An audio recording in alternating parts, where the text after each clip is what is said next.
السلام عليكم ورحمة الله وبركاته. أهلا بكم معايا في فيديو جديد من وي. فيديو النهاردة إن شاء الله هشرح فيه معاكم طريقة عمل غرزة جديدة، غرزة سهلة وبسيطة لكن جميلة ومميزة في نفس الوقت، وأتمنى يا رب إن هي تنول أعجابكم. ما تنسوش إذا عجبكم الفيديو تدعموني بلايك وشير وسبسكرايب. غرزتنا النهاردة نقدر نعمل منها حاجات كتير، ممكن ندخلها في الملابس، تعملي منها بلوزة، تعملي منها طاقية، تعملي منها كوفية أو شال مستطيل. نقدر ندخلها في أي حاجة في الملابس، نقدر ندخلها كمان في المفروشات، نعمل منها بطانية أو مفرش سرير، كمان تدخليها في الشنط وبتكون مميزة جدا وجميلة جدا في الشنط، وممكن ندخلها في الأحذية. يعني نقدر نشتغل بيها كل حاجة.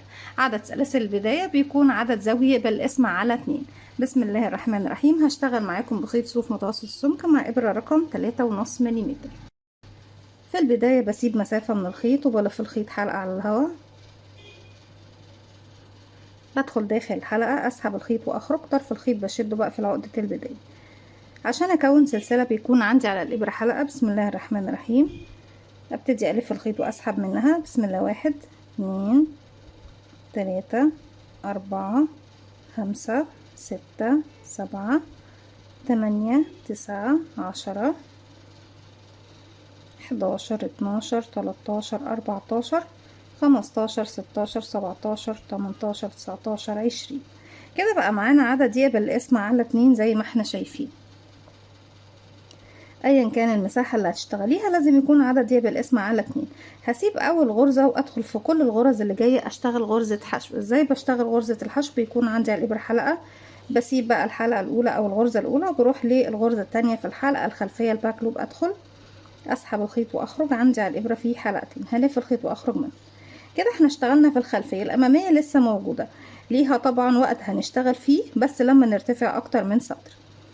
بكرر، بدخل في كل غرزة في الحلقة الخلفية بشغل غرزة حشو. في نهاية السطر بيكون معايا 19 غرزة حشو. اكمل السطر لغاية النهاية بغرزة الحشو بشكل طبيعي جدا. السطر الاول خلص بغرز الحشو، السطر التاني كمان كله بغرز الحشو. على فكرة كل السطور هتكون بغرز الحشو، بس بداية من السطر رقم 3 بنبتدي نشتغل بطريقة معينة. هرتفع سلسلة ارتفاع غرزة الحشو والف شغل الناحية التانية. بنشتغل في الفراغات اللي بتكون تحت حرف الفي زي ما احنا شايفين. بشتغل السطر كله بغرز الحشو بردك بالطريقة المعتادة العادية بتاعتنا. غرزة حشو فوق كل غرزة حشو بتقابلني لغاية ما بوصل لنهاية السطر. بعد ما كونا السطر زي ما احنا شايفين رقم 3 بالشكل دوت، هرتفع السطر اللي جاي سلسلة، هشتغل اول غرزة بشكل طبيعي، وكمان تاني غرزة بشكل طبيعي. تالت غرزة مش هشتغلها بقى بنفس الطريقة اللي احنا اشتغلناها، لا، المكان اللي هو في المنتصف الغرزة اللي جاية دي مش هشتغل فيها من فوق، وهسيبها اللي فوق دي كمان هتجاهلها. لكن هشتغل في الفراغ ده ازاي؟ شايفين اول حلقة هنا دي ماليش علاقة بيها برضك لان هي تحت الغرزة ايه رقم 2. اما الحلقة التانية اللي هي جاية هنا والحلقة الاولى من الغرزة اللي بعدها بدخل فيهم بالشكل ده، اسحب الخيط واخرج من تحتهم الاتنين. معايا حلقتين على الابرة، هلف الخيط واخرج منهم. الغرزة اللي وراها ما بشتغلش فيها، اما الغرزة اللي بعدها بدخل بشكل طبيعي تحت حرف الفي اهو واشغل غرزة حشو عادية.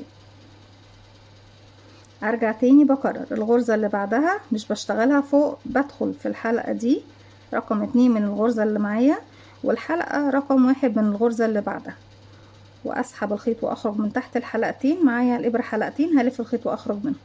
اللي وراهم بشتغلهاش لكن اللي بعدها بشتغل فيها غرزة حشو عادية، وبكرر لغاية نهاية السطر عفوا بنفس الطريقة.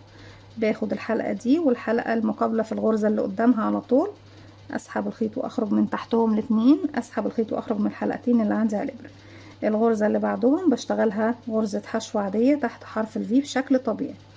الغرزة دي ما بشتغلهاش من فوق، بكرر بدخل في الحلقة دي وبدخل في الحلقة اللي قصادها في الغرزة التانية، اسحب الخيط واخرج من الاتنين. معايا على الابرة حلقتين، بلف الخيط واخرج منهم.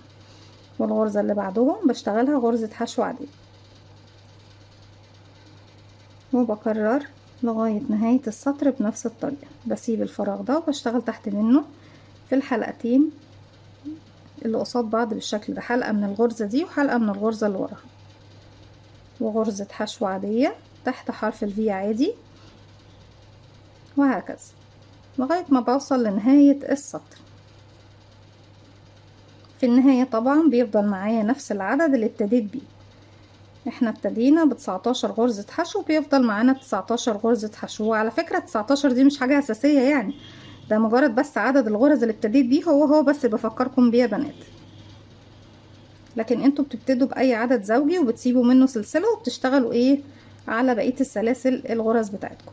كده خلاص خلصنا الغرزة دي. بشتغل بقى آخر غرزتين حشو عادي جدا، واحد واخر واحدة جاية كيرف مايل، ما ننساش العدد ايه بتاعها. بالشكل دوت بيكون السطر عندي اللي هو احنا عندنا ده تقريبا رقم 4. السطر اللي جاي برتفع سلسلة، بلف شغلي الناحية التانية. بعد الشغل بس بالشكل دوت اول غرزة مش هشتغلها بقى المرة دي هنا فوق، هعد اسيب دي وهسيب دي، وهاجي في الفراغ اللي تحتها هنا من الخلف كده بدخل واشغل غرزة حشو ساقط. الفراغ اللي بعده بشتغله بشكل طبيعي تحت حرف الفي. الفراغ اللي بعده مش هشتغله فوق بردك ولا في الغرزة دي، بنزل بقى في الغرزة اللي تحتها. الغرزة اللي تحتها لو ناخد بالنا هتبصوا تلاقوها ان هي في المنتصف هنا ما بين شكل التمانية دي اهي، او حرف الفي ده يا بنات. اسحب الخيط واخرج واسحب لفوق واشتغل غرزتي بشكل طبيعي. الغرزة اللي وراها طبعا بشتغلهاش، باجي للغرزة اللي بعدها وبشتغلها حشو عادي. الغرزة اللي بعدها بسيب المكان ده وبسيب المكان ده اللي بعده وبنزل في المكان اللي تحته. هيكون فين يا بنات؟ هيكون في منتصف شكل حرف الفي او رقم التمانية المقلوبة بالشكل ده زي ما احنا ايه شايفين. اسحب الخيط واخرج بالشكل ده واشتغل غرزتي الساقطة. الفراغ اللي بعده ما اشتغلهوش، بشتغل الفراغ اللي بعده. الفراغ يا بنات اللي هو ورا الساقطة ما بنشتغلهوش دايما، بروح بهنا المكان ده بسيبه، بسيب كمان اللي تحته، بنزل تحت بقى في الغرزة اللي تحتهم اللي بتكون مكانها فين لما بدخل فيها بتكون في منتصف الفي اللي في الخلف. اسحب الخيط واخرج واسحب بالشكل دوت من الحلقتين واخرج برضه. الحرف اللي هي الغرزة اللي خلف الغرزة الساقطة ما بنشتغلهاش، اللي وراها بشتغلها حشو عادية، وهكذا بكرر.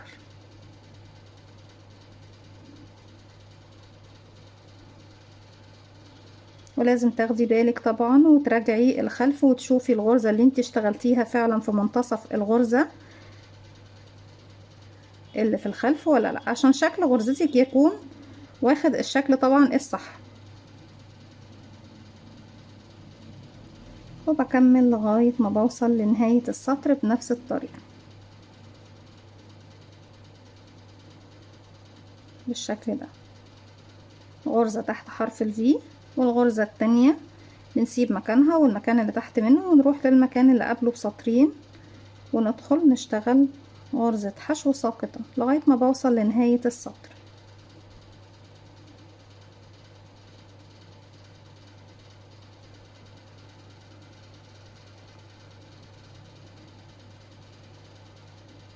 اخر غرزة عندي اهي بتكون مكانها في المكان ده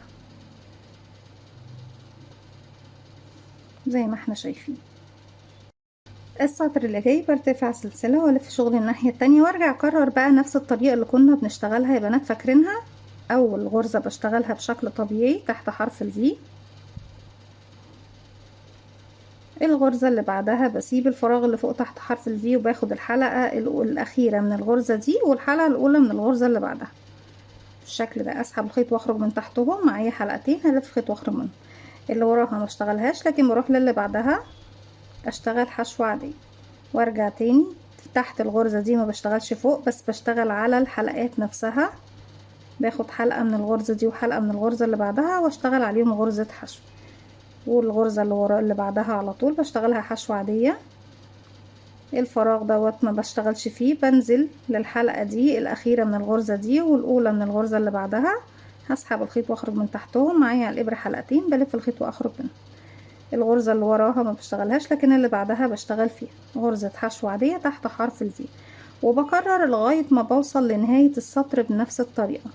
غرزة على الحلقات وغرزة تحت حرف الفي بشكل طبيعي لغاية ما توصلي لنهاية السطر.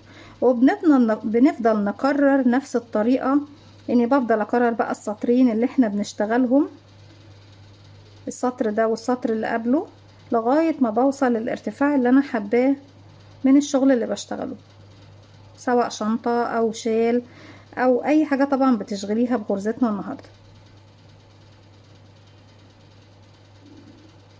بالشكل ده اهو اخر غرزتين، دي الغرزة اللي قبل الاخيرة بشتغلها على الحلقات، والغرزة الاخيرة بشتغلها تحت حرف الفي بشكل طبيعي. زي ما احنا شايفين غرزتنا خلاص بدأت تتكون وتتشكل، جميلة قد ايه وسهلة. سلسلة والف شغل الناحية التانية، اول فراغ بشتغله عادي تحت حرف الفي، الفراغ التاني بسيب بقى الغرزة دي وبسيب اللي تحتها وبنزل للفراغ اللي هو رقم 3 ادخل. لما بدخل من الخلف بصوا يا بنات بلاقي نفسي في منتصف الحلقتين زي ما احنا شايفين، ولازم تاخدي بالك من النقطة دي كويس جدا. هسحب بقى الخيط واخرج واسحب الارتفاع للغرزة اللي انا واقفة عندها واشتغل عادي بشكل طبيعي. الغرزة اللي وراها حشو عادية، اللي وراها بسيب فراغها وبسيب اللي تحتها وبس بنزل اللي تحتهم رقم 3 اهو في منتصف الغرزة دي الحلقتين، واسحب الخيط واخرج واشتغل غرزة ساقطة حشو عادية. الفراغ اللي بعده بسيبه، بسيب اللي تحته بنزل اللي تحتهم ادخل واشتغل حشو ساقط. ولازم الحشو الساقطة تكون في منتصف حرف الفي او 8.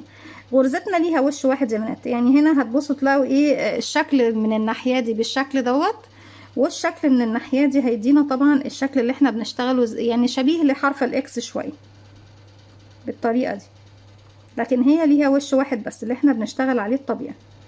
وبكمل بقى بنفس الطريقة وبكرر السطرين اللي احنا بنشتغلهم زي ما احنا شفنا السطر دوت والسطر اللي قبله لغاية ما بوصل لارتفاع الشغل اللي انا محتاجاه بنفس التكرار البسيط دوت. بكمل بقى السطر هنا عندي بالشكل ده زي ما احنا شايفين. ايدك بقى هتكون سريعة في الغرزة لان خلاص انت حفظتي الطريقة اللي بتشتغلي بيها وعرفتي الاماكن اللي هنشتغل فيها فين مكانها، وطبعا شكل غرزتنا ايه. غرزة من الغرز كمان التقيلة، يعني مش فيها فراغات زي ما احنا شايفين، بالعكس هي سميكة وتقيلة قد ايه، بتدي نوع من الدفء. يعني لو هتعملي منها بطانية بيبي هتكون في منتهى الجمال والروعة. انا عارفة طبعا انتوا بتحبوا الغرز اللي بتكون بتدي نوع من الدفء للبيبي.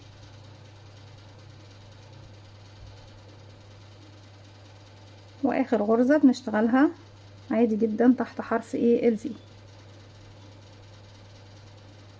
بالشكل ده زي ما احنا شايفين. السطر اللي جاي بلف شغلي الناحية التانية بالشكل ده اهو زي ما احنا شايفين، وبكرر بقى السطور اللي احنا اشتغلناها مع بعض بشكل طبيعي وبسيط جدا. هنا بشتغل بكده بنكون وصلنا لنهاية حلقتنا النهاردة او نهاية الفيديو النهاردة بالغرزة السهلة البسيطة دي. اتمنى يا رب تكون سهلة وبسيطة وكمان تنول اعجابكم. ما تنسوش اذا عجبكم الفيديو تدعموني بلايك وشير وسبسكرايب واستنوني في فيديو جديد من وي. وما تنسوش كمان تفعلوا زرار الجرس يوصلكم مني كل جديد. السلام عليكم ورحمة الله وبركاته.